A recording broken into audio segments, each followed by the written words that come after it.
February 13th, I recently joined YouTube, and I just wanted to elaborate on a few things I mentioned. In the very first video, I was talking about like a lesion or bruise, and I've got a lot of these since mid-2016, and I mentioned that it almost looked like an alien face. Now, I just want to explain that. I've been inundated by alien themes for, I would say probably since, mid-2016. And let me just briefly explain what I mean by that. For example, if I watch a movie that deals with any kind of alien, such as Alien, Predator, anything like that, or any kind of scary movie like Manhunter. This has happened with Manhunter, and Silence of the Lambs, Werewolf in London, whatever. What happens is the TV starts to behave very erratically, very strangely. It acts like it's possessed. There are very scary moments in these films, and these are the moments where these glitches or abnormalities always happen. The TV will suddenly pause, go silent, turn off completely, scramble, and then stop at that quote. So there'll be a screen still, and it'll be at that, capturing that quote or that moment. It'll freeze basically. The TV will flip. It will flip channels on its own. I'll give you an example. A few years ago, on Halloween night, I was just sitting alone after the kids went to bed. This is later at night.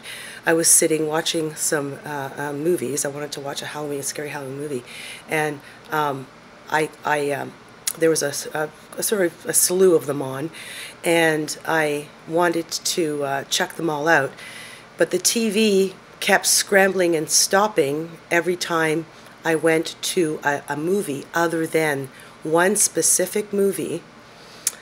And I think it's a Scottish actor. I can't remember the name of the movie. I've only seen it once or twice, and it was years ago. I've never seen it again.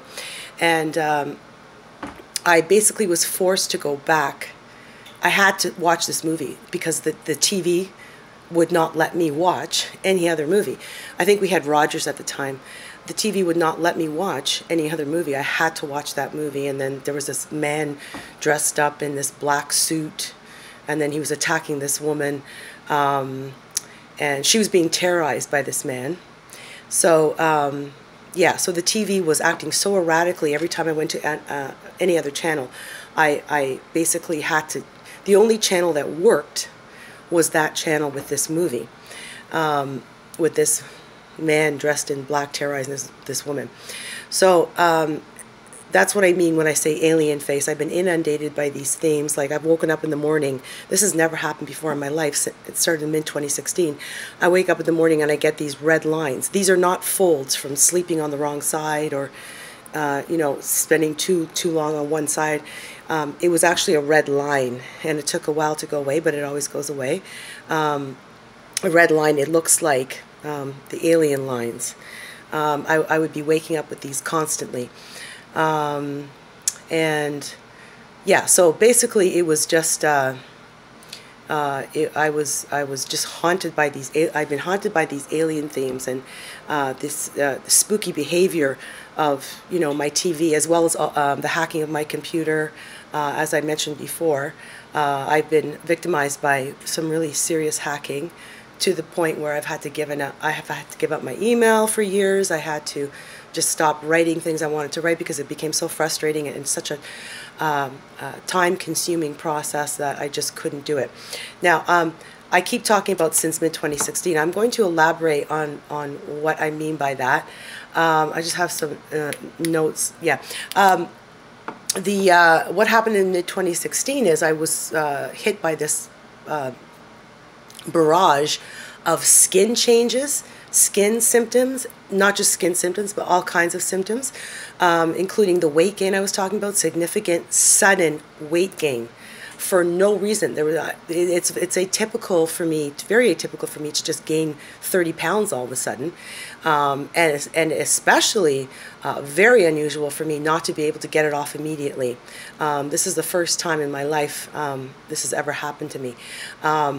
So in addition to that, there were all kinds of pain symptoms. Now, these pain symptoms, which were highly, at the beginning, very highly concentrated in the eye contour areas, very much all in here, tingling, twitching, stinging. When I would leave the house, every time I left the house, the twitching became so intense, I almost got in accidents a few times because I was scared. I didn't know what was going on. What's with all this intense twitching under my eye? And then when I came home, the twitching would go away. So it's that kind of thing. So the pain definitely follows a very strange paradigm. The presentation of the symptoms is really out of whack. It's not normal. More than anything, the key here is that these pains would hit. They would strike like lightning. They strike like lightning even now, just before a specific activity. Okay, so this is specifically the pain, and it's different part. The pains evolve. They do evolve. The symptoms evolve. They started off very much in the eye contour area, specifically concentrated in this area, and then they moved down across the body. So yeah, so I was hit with that. And then all of a sudden, all these spooky things started happening in the house. So I was like really freaked out. I didn't know what was going on. And I'll elaborate. I will extrapolate on that, on the kind of things that were happening in the house, because it was really spooky, like out of a movie. I just couldn't believe it was happening. So I get hit with these symptoms, these sudden symptoms. One thing that was really scary was every Saturday night, this is going on for a few months, I just got to grab something here on the stove. All right. One Saturday, for a few months, at one time, I think it was probably about 2 years ago, what happened was I started getting these red, and keep in mind, I've got photos, videos of all of this. I'm not stupid enough to just let it go, because it was so sinister and bizarre.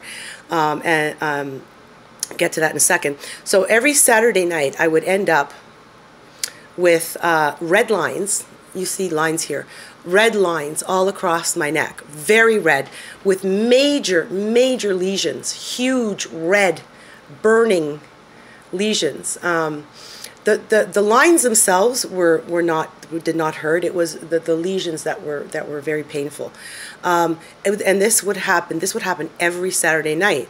And it got so weird that I called the dermatologist and made an appointment, and that didn't help me at all. It was absolutely a waste of my time to go there, to park, to drag my kids there, to park there, pay. It was such a waste of my time. Another time I went to see a dermatologist about these marks here. It looks like I'm wearing all kinds of eyeshadow, but I'm not. Basically, what's happened is I've got permanent changes. Bruising, I call it bruising because it looks like bruising. Darkening of my upper eye area, and it's on both sides, here and here. And people think I'm wearing eyeshadow, but I'm not. I'm not wearing any eyeshadow. I told the dermatologist that, and she said, well, it's your veins. And I didn't say this at the time, but what I should have said was, oh, I didn't know my veins were such talented makeup artists. Because the darkening they've done here is so congruent and so nicely and evenly done on each side. Wow, I didn't know my veins were such amazing makeup artists. So, yeah, so I mean, I tried my best to bring this to women's attention, to my sister's attention, and that's another thing I want to get into. Like I said, I've closely documented all of this. I've closely observed, because in mid-2016, when that stuff was happening in my eyes, under my eyes, in the skin, this is the skin we're talking about here, I knew something was wrong right away. I knew there was definitely something not right here. And I tried to tell my family, but they weren't listening. So then I started closely observing everything and documenting it in a diary. I have like 4 or 5 thick diaries full where I've detailed observations of this is empirical evidence as well as the physical evidence of my body. And I have photos and videos. But unfortunately, like I said, I've tried to tell people, you would expect your network, because I've been so ostracized because of the hacking, and my community, my whole community turned against me. In 2011-12, the whole community turned against us, and we had to deal with a lot of hostility, a lot of bullying. So I kept reaching out for help. That's why I was writing these letters to the superintendent and blah, blah, blah. I tried other organizations as well. I called the police at one point. They were not helpful at all. Not at all. So I've been documenting everything as best as I can. And the greatest, I mean, the biggest disappointment here is that I didn't get any support from my family, especially my sisters. I've got 3 sisters, and I have begged them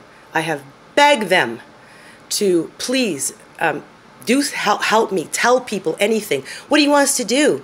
Go to the doctor. Well, I can't go to the doctor because I've had such incredibly negative experiences in the last few years going to the doctor. One doctor, when I told him about the eye contour area, all those really weird symptoms, and the pains would come before a specific activity, they would intensify when I left the house, and then they go away or they subside. He called Children's Aid on me. So that's why I won't go back to the doctor, because I don't need doctors to call Children's Aid on me because I'm trying to communicate my symptoms. But the worst thing is just not getting that support from my sisters. It's been devastating. It's absolutely been devastating. And that's actually what's made this drag on so long. If I had the support from my family, which is really the only network I have right now, the only support network I have, this probably wouldn't carry on. So that's it for now. I'll continue shortly.